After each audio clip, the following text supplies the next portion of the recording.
Uzbekistan کی history یہ ہے کہ یہ وہ علاقہ ہے جو کہ ازبکستان تو شاید اب 91 کے بعد کہلانا شروع ہوا، جب سے سوویت یونین نے بریک ہوا اور USSR بریک ہوا اور ریاستیں الگ الگ ہوئیں، تو اس علاقے کو ازبکستان کہا گیا۔ اس سے پہلے یہ علاقہ خراسان کا علاقہ تھا۔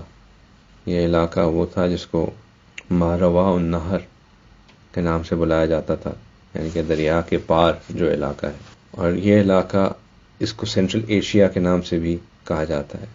یہ وہ علاقہ ہے جو کہ کلیکٹیولی آج کا ازبکستان، تاجکستان، کرغستان، آذربائیجان، یہ سارے ایریاز اس کے اندر آتے ہیں۔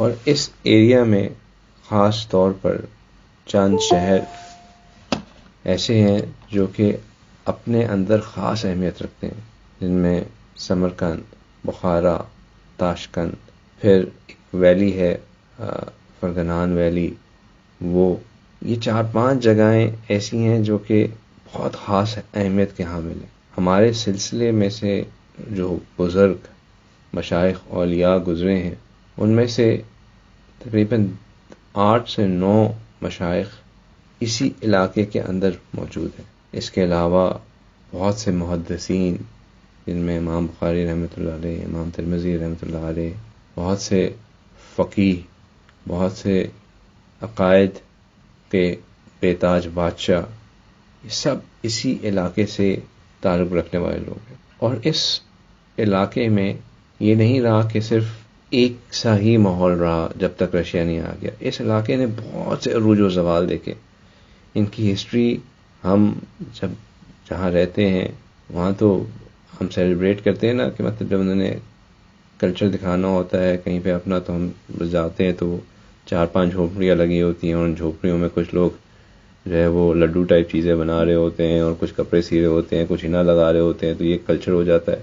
ان جگہوں کا کلچر اور ہسٹری جو ہے وہ ہزاروں سال پرانی ہے، اور واقعی ہی پرانی ہے۔ اور یہ ان ٹریڈ روٹس کے ساتھ سے گزرتے ہوئے علاقے ہیں، جہاں پہ جب سے انسان نے شاید کچھ سویلائزیشن پیدا ہوئی ہے، وہاں سے کم از کم ان کا ذکر چلتا رہا ہے۔ یہاں سے ایسے بادشاہ نکلے جنہوں نے جب آگے سلطنت پھیلانا شروع کی، تو ایک وقت ایسا آیا کہ آدھی دنیا کے اوپر ان کی بادشاہت تھی۔ تیمور لنگ ایک بادشاہ ہے، امیر لنگ کے نام سے، امیر تیمور کے نام سے مشہور ہے۔ اس نے 40 سال کی اپنی سلطنت میں ترکی سے لے کے انڈیا تک کے ایریا، اور اس طرف جو ہے وہ الجیریا، ٹونیشیا تک کے ایریا میں اپنی سلطنت قائم کی۔ اور پھر اس کے علاوہ یہاں پہ جیسے میں نے ذکر کیا کہ اولیاء اور محدثین، ان کا بہت زیادہ over the period of time, ایک کے بعد دوسرے، دوسرے کے بعد تیسرے۔ میں انفیکٹ اگر آپ لوگوں کے ساتھ شیئر کروں کہ کون کون حضرات ہمارے سلسلے حالیہ نقشبند سے اس جگہ سے تعلق رکھتے ہیں، تو آپ لوگ حیران ہوں گے کہ کتنے زیادہ ہمارے مشائخ جو ہیں وہ یہاں سے ہی ہیں۔ ہمارے سلسلے میں 11 نمبر سے لے کے حضرت خواجہ عبدالخالق غجدوانی رحمۃ اللہ علیہ سے لے کے حضرت خواجہ محمد امکنگنگی، ان تک جو ہیں 24 نمبر، یہ سب کے سب حضرات، یعنی کہ 11 سے 24 تک حضرات جو ہیں وہ سارے کے سارا اسی علاقے میں ہیں، ماں سوائے ایک کے جو کہ اب کے تاجکستان میں، لیکن ایریا تو وہی ہے۔ یہ سب کے سب جو ہیں، جو علاقہ ازبکستان ہے، سب اس کے اندر ہیں۔ اور ان میں ہمارے سلسلے کے وہ بزرگ جن سے پورا سلسلہ مشہور ہے، حضرت خواجہ بہاؤالدین نقشبند رحمۃ اللہ علیہ، وہ بھی یہاں پہ ہیں۔ اور اس علاقے کی خاص بات یہ ہے کہ اس پہ اللہ سبحانہ تعالیٰ نے خوب عروج و زوال کی مثالیں قائم کی۔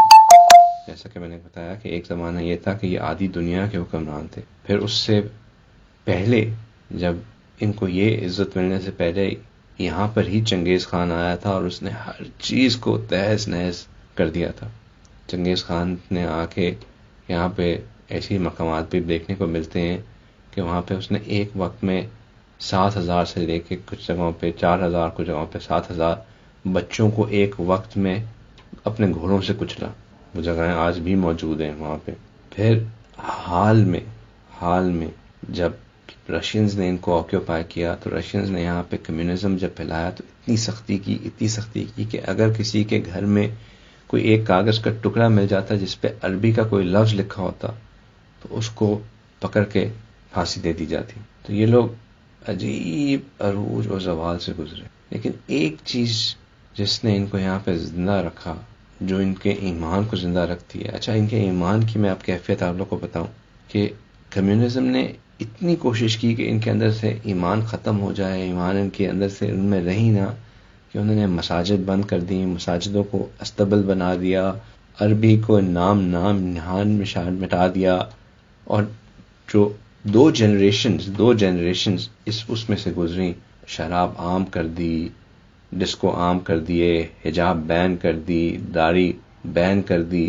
دو جنریشنز، یعنی کہ جو آج کا نوجوان ہے اس کا دادا اور اس کا پردادا جو تھے وہ مسلمان ہوں گے، دادا اور باپ مسلمان نہیں بن سکتے تھے بطور پریکٹس، اپنے آپ کو ریلیجن کو نہیں پریکٹس کر سکتے تھے. اب وہ لڑکا خود جو 30-35 سال کا ہے وہ پریکٹس کر سکتا ہے اور اپنی اولاد کو پریکٹس کروا سکتا ہے. اس کے باوجود آپ حیران ہوں گے یہ بات جان کے کہ ان کی مساجد اذان سے پہلے، اور یہ جگہ ہم لوگوں نے، کیونکہ اس ٹرپ میں ہم تقریباً 5 شہر گئے ہوں گے، تاشکند گئے، بخارا، سمرقند، ترمز، اور بیچ میں ایک اور شہر تھا شاہ سبز کے نام سے، شاہراہ سبز کے نام سے. یہ 5 شہر ہم گئے. 5 شہروں میں ہم نے مختلف اوقات کی نمازیں پڑھی مساجد میں، لیکن ہر نماز میں ہر چیز جو ان کے اندر کامن نظر آئی وہ یہ تھی کہ اذان سے پہلے تقریباً آدھی مسجد بھری ہوتی ہے. اذان سے پہلے آدھی مسجد سے زیادہ لوگ موجود ہوتے ہیں، باقاعدہ سنتوں کا اہتمام ہوتا ہے. فرض نماز کے بعد فوراً جو ہے سب لوگ اٹھ کے اپنے جو باقی کی سنتیں ہوتی ہیں اس کو پڑھتے ہیں. اس کے بعد بیٹھ کے باقاعدہ ذکر ہوتا ہے، تسبیحات پڑھی جاتی ہیں، سبحان اللہ، الحمدللہ، اللہ اکبر، آیت الکرسی پڑھی جاتی ہے. اور اس طرح پڑھتے ہیں کہ امام جو ہے وہ پہلا فقرہ کہہ دیتے، جیسے ہم ختم خواجگان کرتے ہیں نا، کہ ایک فقرہ کہہ دیا اور باقی جو ہے خود اسی طرح امام جو ہے وہ اللہ لا الہ الا هو الحی القیوم کہے گا، اور باقی سارے آگے جو ہیں وہ آیت الکرسی مکمل کریں گے. پھر وہ کہیں گے سبحان اللہ، باقی پھر سبحان اللہ کی تسبیح، پھر الحمدللہ کی تسبیح. اس کے بعد پھر دعا کے بعد جو ہے امام صاحب تھوڑی سی تلاوت کریں گے.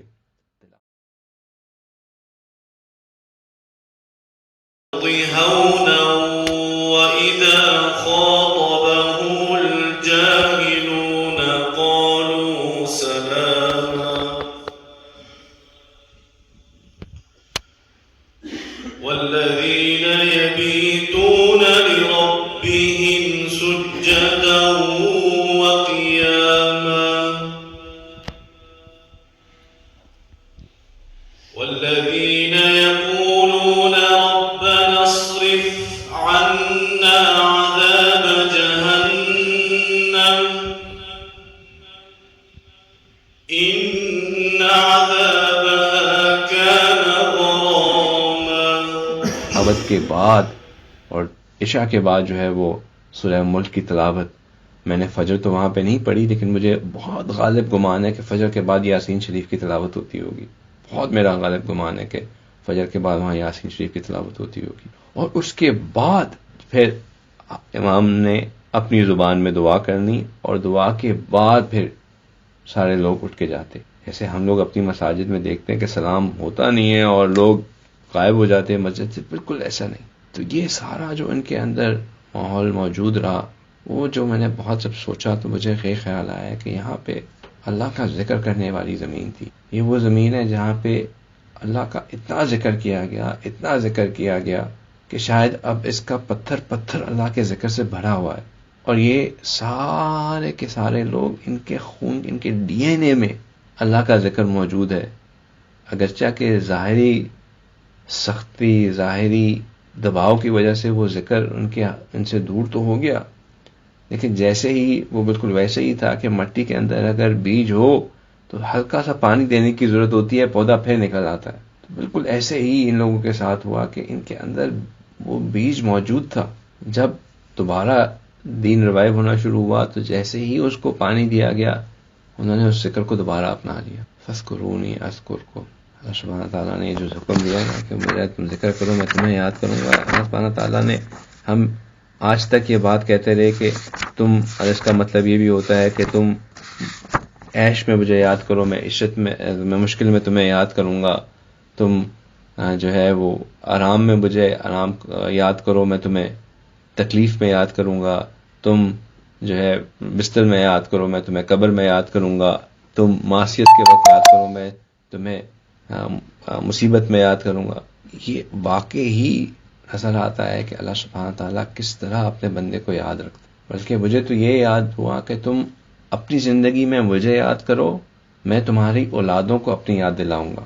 یہ واقعی ایک آنکھوں دیکھا ثبوت ہے کہ تم اپنی زندگی میں مجھے یاد رکھو، میں آنے والی نسلوں کو تمہاری اپنی یاد دلاتا رہوں گا، تمہاری نسلوں کو اپنی یاد سے محروم نہیں رکھوں گا. یہ جتنے بھی اولیاء یہاں سے گزرے جن کا میں نے آپ کے سامنے ذکر کیا کہ نمبر 11 سے لے کے ہمارے سب سے پہلے جو بلکہ اگر میں اس علاقے کے ہی دیکھوں تو اس علاقے میں جو نمبر 6 سے حضرات آنا شروع ہو جاتے ہیں. حضرت خواجہ بایزید بستامی رحمۃ اللہ علیہ سے اس علاقے میں لوگ آتے ہیں. حضرت خواجہ ابو حسن خرقانی رحمۃ اللہ علیہ، حضرت خواجہ ابو قاسم گورگانی رحمۃ اللہ علیہ، حضرت خواجہ ابو علی فارمندی رحمۃ اللہ علیہ، حضرت خواجہ یوسف حمدانی رحمۃ اللہ علیہ. پھر جن لوگوں کو ہم نے ابھی وزٹ کیا ان میں حضرت خواجہ عبد الخالق غجدوانی رحمۃ اللہ علیہ، حضرت خواجہ عارف ریگوری رحمۃ اللہ علیہ، حضرت خواجہ محمد انجیر فغنوی رحمۃ اللہ علیہ، حضرت خواجہ عزیز علی رامتینی رحمۃ اللہ علیہ، حضرت خواجہ محمد بابا سماسی رحمۃ اللہ علیہ، حضرت خواجہ سید امیر کلال رحمۃ اللہ علیہ، حضرت خواجہ بہاؤالدین نقشبند رحمۃ اللہ علیہ، حضرت خواجہ علاء الدین عطار رحمۃ اللہ علیہ. ان کے پاس ہم نہیں جا سکے. حضرت خواجہ یعقوب چرغی رحمۃ اللہ علیہ، حضرت خواجہ عبید اللہ احرار رحمۃ اللہ علیہ، حضرت خواجہ محمد زاہد رحمۃ اللہ علیہ، حضرت خواجہ درویش محمد رحمۃ اللہ علیہ، حضرت خواجہ مقنگی رحمۃ اللہ علیہ. یہ تمام کے تمام حضرات ذکر کے کہتے ہیں نا کہ بے تاج بادشاہ تھے، بے تاج بادشاہ. آپ ان کی قبور پہ ابھی بھی جائیں، ذکر کے انوارات سے بڑے ہوئے ہیں ان کی قبور. اگر بندہ دل کی آنکھ سے ان کو دیکھے تو نظر آ رہا ہوتا ہے کہ کس طرح اللہ نے ان کی اور اللہ کا کمال.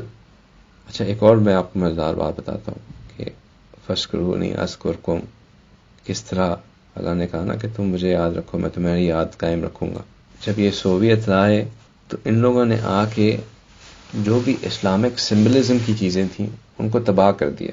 بہت سے اولیاء، بہت سے یہاں پہ جو مساجد تھیں ان کی مساجد بہت ہی خوبصورت مساجد ہیں. میں آپ لوگوں کے ساتھ کچھ تصویریں شیئر کروں گا انشاءاللہ. آپ دیکھیے گا کہ جو ممبر بنا ہوتا ہے اس ممبر کے اوپر بہت ہی خوبصورت جو ہے نا وہ ہینڈ ورک آرٹ. تو جب رشینز آئے تو انہوں نے کیا کیا کہ انہوں نے مسجدوں کو استبل بنا دیا اور یہ جتنے بھی ممبر اور اس کے ارد گرد کے جو کام تھے اس کے اوپر انہوں نے وائٹ واش کر دیا. تو بہت سی جگہوں پہ ابھی بھی وائٹ واش ہے، آدھا انہوں نے ریسٹور کر دیا اور باقی کو وائٹ واش ہی ہے، کیونکہ وائٹ واش کو مٹاتے ہیں تو پورا کا پورا اسٹرکچر ہی آ جاتا ہے، اتر آتا ہے. ان کو اب خود ہاتھ سے دوبارہ جن جگہوں پہ وہ کر سک رہے ہیں کر رہے ہیں.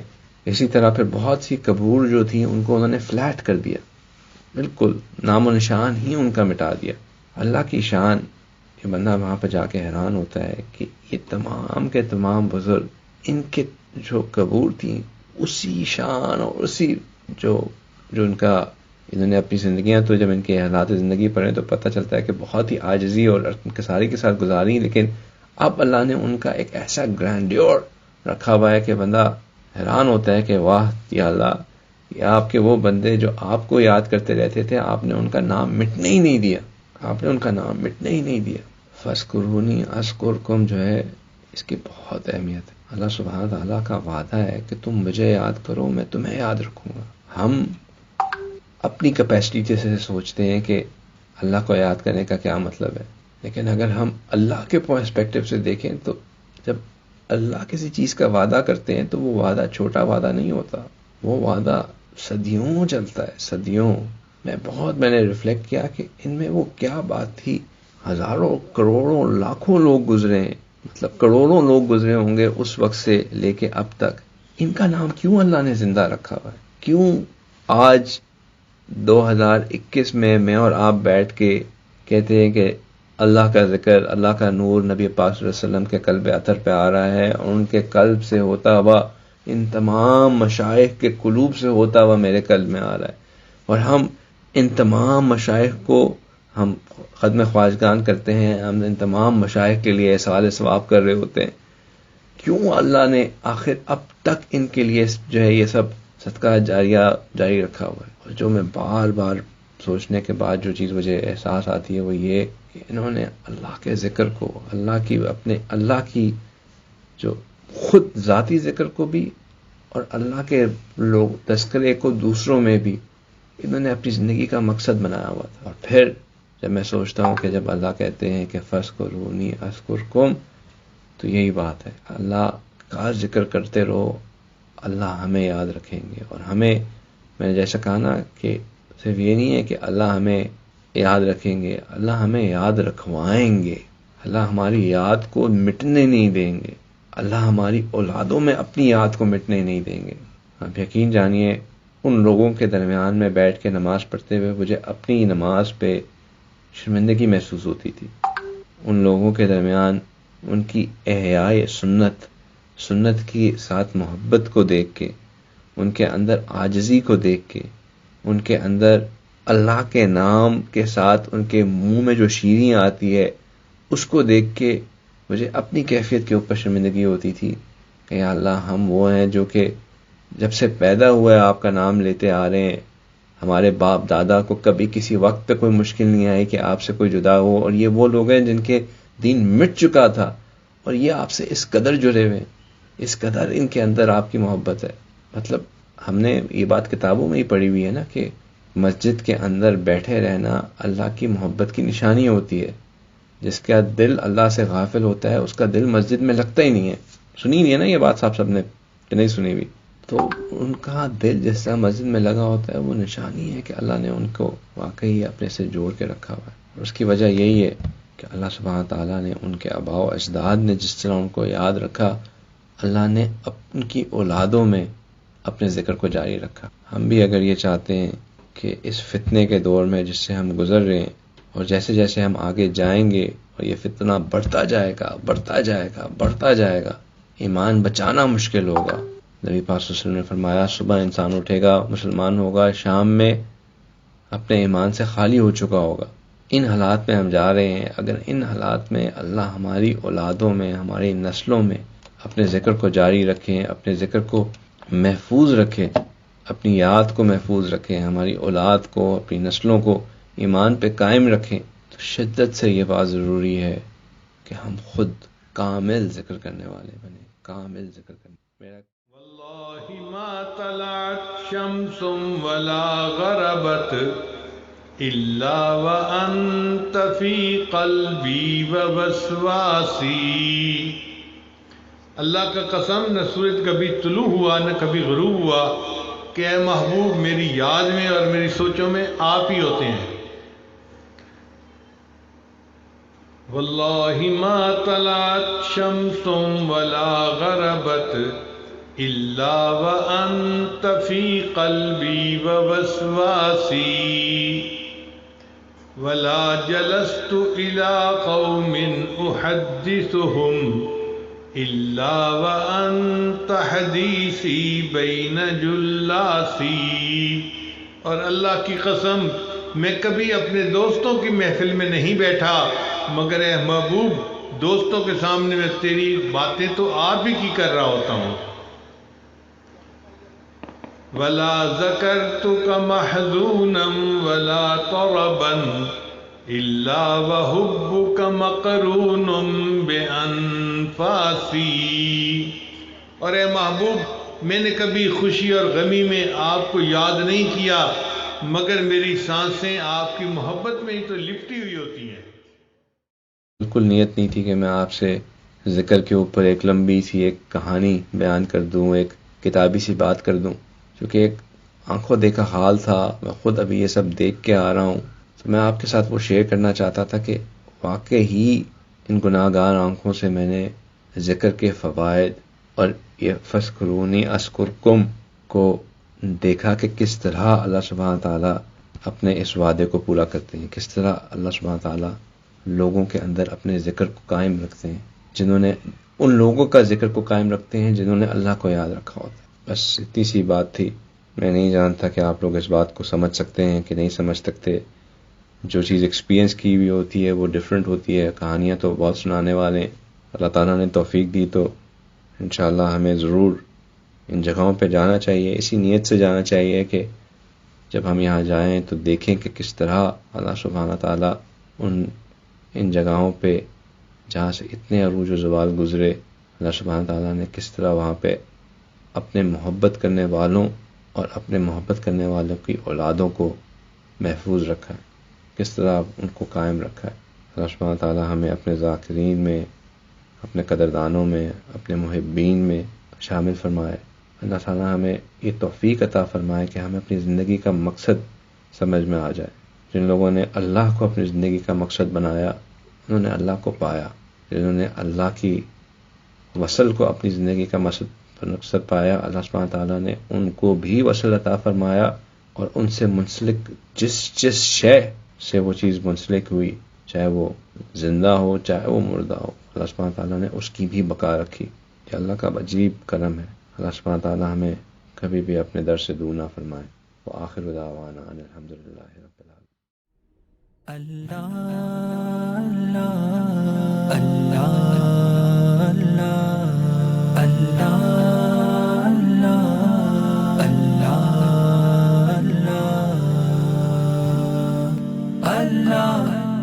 اللہ اللہ اللہ اللہ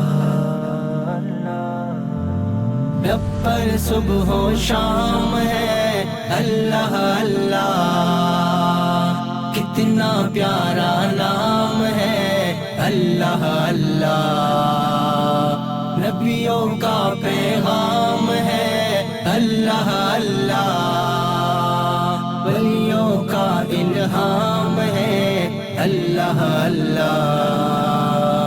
لوگوں اپنے کام سے مطلب رکھو، لوگوں اپنے کام سے مطلب رکھو، لوگوں اپنے کام سے مطلب رکھو، لوگوں اپنے کام سے مطلب رکھو، اپنا تو بس کام ہے اللہ اللہ، کتنا پیارا نام ہے اللہ اللہ، رب پر صبح و شام ہے اللہ اللہ، کتنا پیارا نام